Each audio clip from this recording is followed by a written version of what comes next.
Olá, boa noite. Começa agora o Jornal do Senado. As novas regras para o rateio do Fundo de Participação dos Estados valem a partir de hoje. A norma proposta e aprovada pelo Senado no mês de junho foi sancionada pela presidente Dilma com um veto. Neste ano, o FPE vai distribuir mais de 60 bilhões de reais. Os parlamentares tinham até 3 de julho. O prazo foi dado pelo Supremo Tribunal Federal, que julgou inconstitucionais as regras fixadas em 1989 e nunca revistas, como previa a lei. Se o Congresso não aprovasse novos critérios, os repasses do FPE aos estados seriam suspensos. O Congresso fez aquilo que era sua obrigação. Claro que se não tivesse feito, você estabeleceria um vácuo na legislação e alguém iria definir se alguém seria o Supremo Tribunal Federal. A gente conseguiu, pelo menos nesse momento, eu diria até um período de paz e de tranquilidade jurídica para continuar tendo o repasse do Fundo de Participação para os estados. Foram 3 anos tentando chegar a um acordo numa questão que envolve 27 interesses diferentes. O senador Walter Pinheiro reuniu os 8 projetos que tramitavam no Senado e apresentou um substitutivo rejeitado pela Câmara. Os senadores reapresentaram o projeto e conseguiram aprovar o texto que a presidente Dilma Rousseff sancionou nesta quinta-feira. O Fundo de Participação dos Estados é formado por 21,5% da arrecadação do Imposto de Renda e do IPI, Imposto sobre Produtos Industrializados. No ano passado, foram 62 bilhões de reais. A maior parte, 85% desses recursos, vai para o Nordeste, Norte e Centro-Oeste. As regiões Sul e Sudeste ficam com 15%. Pelo texto sancionado, os estados vão receber o mesmo valor de FPE pago em 2012, corrigido pela inflação, mais 75% da variação do PIB. A partir de 2016, se o bolo do FPE ficar maior, o dinheiro extra será dividido segundo 2 critérios: maior população e menor renda familiar per capita. Na prática, os estados não terão perda do primeiro aspecto, que é a aplicação das regras. A presidente Dilma Rousseff vetou a parte do texto que proibia o governo federal de abater do FPE as desonerações de impostos. Mas ela manteve o trecho que exige a compensação caso estados e municípios tenham perdas com medidas de estímulo à economia. Assim que a mensagem do veto chegar oficialmente ao Congresso, os parlamentares terão 30 dias para manter ou derrubar o dispositivo. De acordo com a lei sancionada hoje, daqui a 2 meses, os estados vão receber os recursos do FPE pelas novas regras. Durante o primeiro semestre, a Comissão de Assuntos Econômicos aprovou propostas de interesse do consumidor e de trabalhadores, isenções de impostos para agricultores familiares e também reivindicações da população que foi às ruas. A reportagem que você vai ver agora é um balanço do trabalho da comissão nesse período. Em resposta aos protestos em todo o país, a comissão aprovou o regime especial de incentivos para o transporte coletivo. O objetivo é garantir passagens até 15% mais baratas. De um lado, a União abre mão do PIS, PASEP e da COFINS, do óleo diesel, da energia elétrica e de bens de capital do setor, como veículos e pneus. Do outro, estados reduzem o ICMS e municípios o ISS. A proposta determina ainda que as empresas de ônibus devem publicar as planilhas de custos e ganhos na internet. A verificação das planilhas é essencial. Só se pede subsídio. Ninguém questiona o preço elevado das planilhas, o absurdo das contas. O projeto, que volta a ser analisado pela Câmara dos Deputados, determina que as desonerações e os investimentos em transporte público sejam abatidos da dívida de estados e municípios com a União, até o limite de 30% da prestação paga mensalmente. É um estímulo dado aos estados e municípios para que eles reduzam as tarifas e façam investimentos em transporte coletivo. O Plano Nacional de Educação, outra demanda das ruas, foi aprovado pelos senadores da CAI. O principal ponto é a destinação de 10% do PIB para o setor. Parte dos recursos deve vir dos royalties do petróleo. Em 10 anos, o plano quer, por exemplo, universalizar o ensino para a população de 6 a 17 anos erradicar o analfabetismo absoluto e estabelecer planos de carreira para os professores da educação pública básica e superior. A proposta aguarda parecer da Comissão de Constituição e Justiça. Nós precisamos fazer uma reestruturação geral no ensino. E isso leva tempo, demanda tempo. Então esse plano vai ser importantíssimo porque ele vai startar um começo de um novo ciclo. Destaque ainda para o projeto que isenta do IPI insumos, máquinas e equipamentos agrícolas, além de tratores e caminhões novos destinados à agricultura familiar. O benefício, que seguiu para a Câmara dos Deputados, só vale para os itens fabricados no Brasil ou nos demais países do Mercosul e desde que adquiridos por agricultor familiar ou empreendedor familiar rural, grupo que responde por 84% das propriedades agrícolas no Brasil. É um projeto que procura retirar impostos de máquinas, tratores, implementos vendidos para a agricultura familiar, ou seja, para o pequeno agricultor brasileiro. Com isso, nós teremos mais condição, mais produtividade na agricultura pequena, na agricultura familiar e teremos também mais produção de equipamentos, já que mais equipamentos serão vendidos. O relatório aprovado na Comissão de Assuntos Econômicos prevê a redução do ICMS a 4% até 2021. A nova alíquota vai atingir 83% das transações comerciais do país. Na proposta, há duas exceções. A primeira é a alíquota de 12% para gás natural, produtos de informática e bens fabricados nas áreas de livre comércio. É o caso da Zona Franca de Manaus. A segunda é a alíquota de 7% para todas as transações nas regiões Norte, Nordeste e Centro-Oeste e no Espírito Santo. A matéria agora precisa ser analisada em plenário. O benefício de se levar 83% do Brasil a 4%, e o Centro-Oeste, o Nordeste e o Norte a 7%, é que isso vai implicar diretamente na competitividade e o consumidor, o cidadão brasileiro, vai sentir o efeito de uma carga tributária menor. A gorjeta paga em bares, restaurantes, hotéis, motéis e estabelecimentos similares também foi alvo de debate na comissão. Os senadores aprovaram proposta para garantir que essa remuneração adicional, ainda que paga com cartão de crédito, seja efetivamente destinada aos empregados.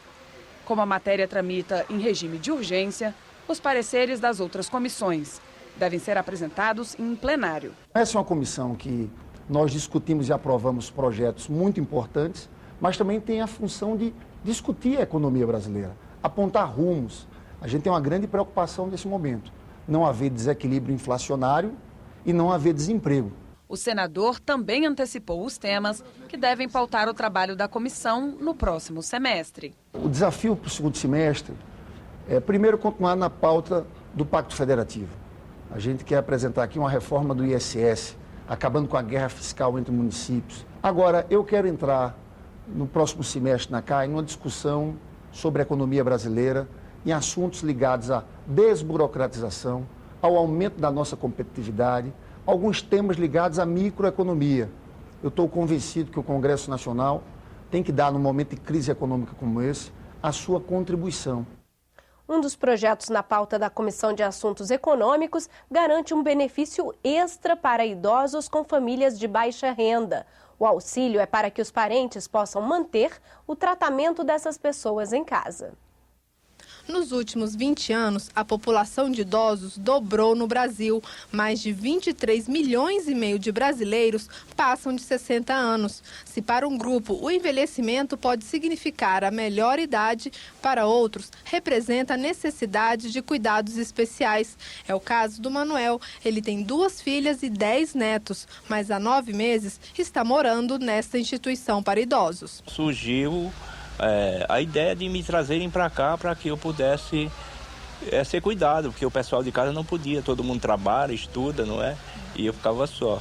Trocar o abrigo pela casa da família, incentivar o idoso a permanecer no convívio familiar. Esses são os objetivos de um projeto de lei do Senado. A proposta determina o pagamento de um salário mínimo às famílias de baixa renda que mantenham sob seus cuidados as pessoas com mais de 70 anos. A família, quando leva o idoso para o asilo, quando abandona o idoso no asilo, é porque não tem condições financeiras de mantê-los. Por quê? Porque a saúde está muito cara hoje para manter a pessoa idosa. Então, muitos fazem essa injustiça com o ser humano envelhecido. A chamada ajuda especial de mantença irá para famílias com renda mensal igual ou inferior a um salário mínimo por pessoa. Mesmo que o idoso já receba aposentadoria, ele terá direito ao benefício. A ajuda de um salário mínimo deverá ser paga até o falecimento do idoso.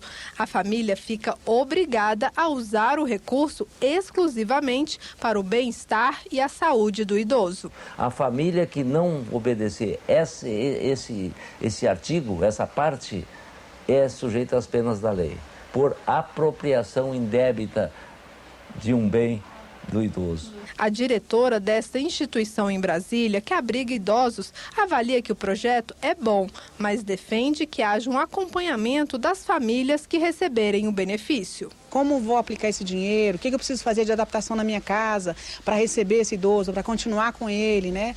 Como é que eu devo me preparar? Que eu vou gastar isso com alimento? Vou gastar com o quê? Então, precisa acontecer essa orientação.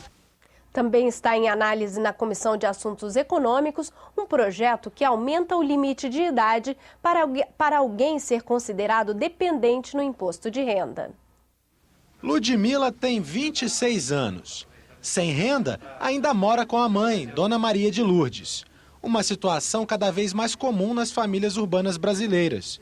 Segundo o Instituto de Pesquisas Econômicas Aplicadas, 58% dos jovens que dependem dos pais têm entre 22 e 30 anos. Hoje os jovens saem da universidade e não tem colocação de emprego. Então, o que acontece? Os pais vão abandonar? Eles têm que continuar na nossa dependência. Apesar de custear todas as despesas de Ludmila, Dona Maria não pode mais registrar a filha como dependente na declaração do imposto de renda. Ludmila está fora da faixa etária. Mas um projeto de lei no Senado pode mudar essa situação. Pela lei atual, somente filhos e enteados com até 21 anos são considerados dependentes no imposto de renda. Se estiverem estudando em estabelecimento de ensino superior ou escola técnica, o limite é maior, 24 anos. Pela proposta em análise no Senado, as idades seriam ampliadas para 28 e 32 anos. E além de filhos e enteados, estariam incluídos irmãos, netos ou bisnetos. O relator do projeto quer a aprovação do texto. A carga tributária do país é qualquer coisa assustadora. Além de mais, o seguinte, a expectativa de vida do brasileiro ela tem considerável avanço. Por isso, eu dei parecer favorável ao projeto. A ampliação da faixa etária divide opiniões de tributaristas. O presidente da Associação Nacional dos Auditores da Receita Federal calcula que, se o projeto for aprovado, haverá uma perda de arrecadação de R$1,5 bilhão por ano. Há que se levar em consideração que hoje o imposto de renda ele é 48% destinado aos municípios. E compõe o chamado Fundo de Participação dos Municípios. Então, caso o projeto venha a ser aprovado, há essa perda de arrecadação que será muito sentida pelos pequenos municípios.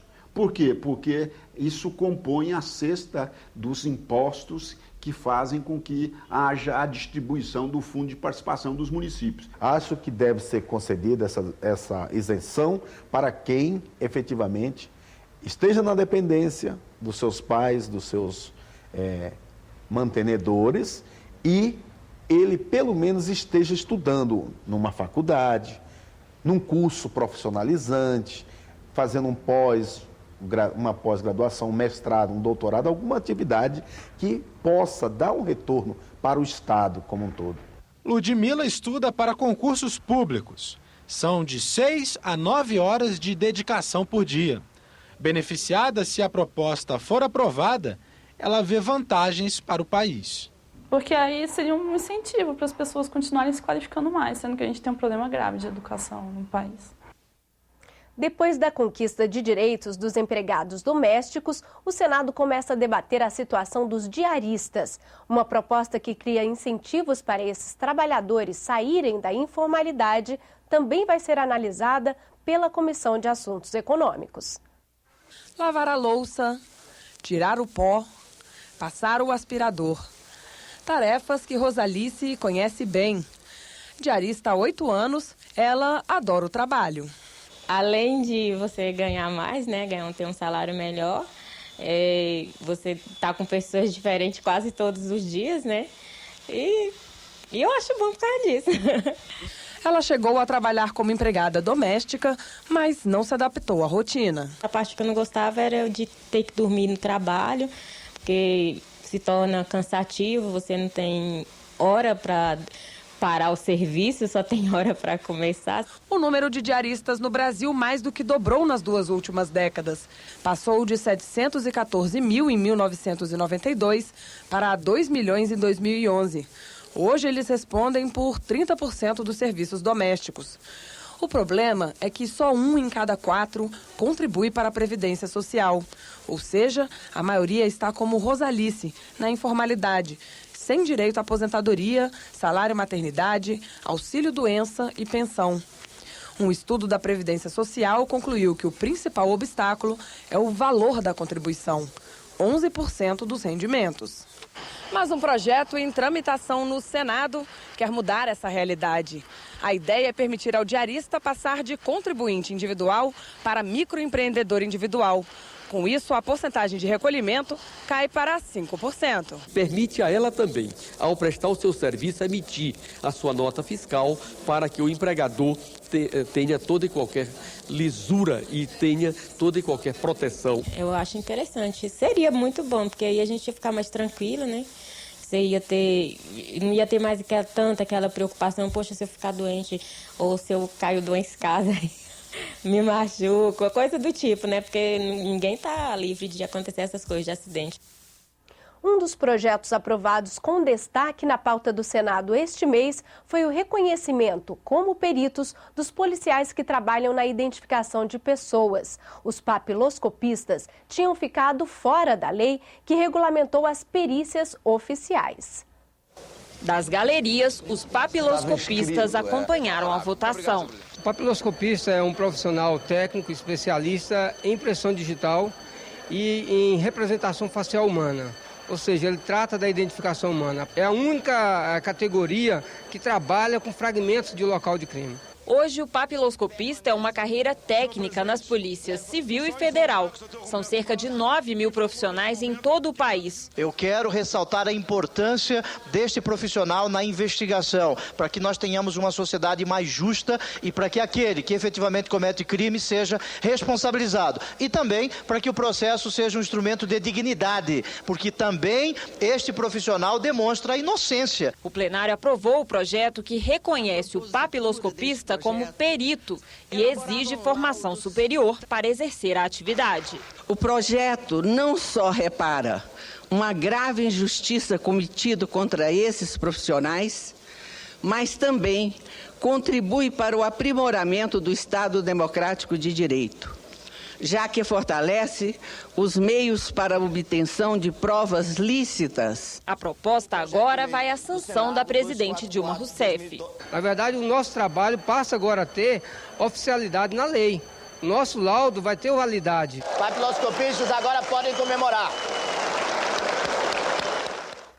O Data Senado e a Agência Senado fizeram uma enquete para conhecer a opinião de internautas sobre o projeto de lei do Senado que institui o passe livre estudantil. Dos 6.600 internautas que opinaram, 71% aprovaram o benefício para os estudantes, que seria custeado com recursos da exploração do petróleo. Na página da TV na internet você pode rever as principais reportagens desta edição. O Jornal do Senado termina aqui. Uma boa noite e até amanhã.